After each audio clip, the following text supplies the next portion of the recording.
একদিকে টিভি ভাঙা শব্দ আর একদিকে টেরিকোটার লঙ্গি পুড়ার গন্ধ, একই রাইতে ডবল ডবল আনন্দ। তো কি বলবো খুড়ারা, হারে গেল পাকিস্তান আর জিতে গেল ইন্ডিয়া, আর পন্থ ফাটে গেল সালা বাংলাদেশিদের।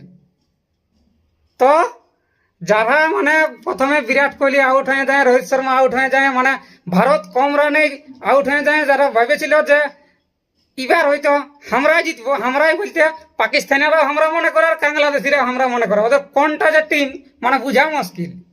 তো ওরা মানে যারা কুংরিতে ছিল যে এবার আমরাই জিতবো, তো তাদেরকে মানে আচুলা বাঁশ দিয়ে দিলে একাই বুম বুম বুমরা।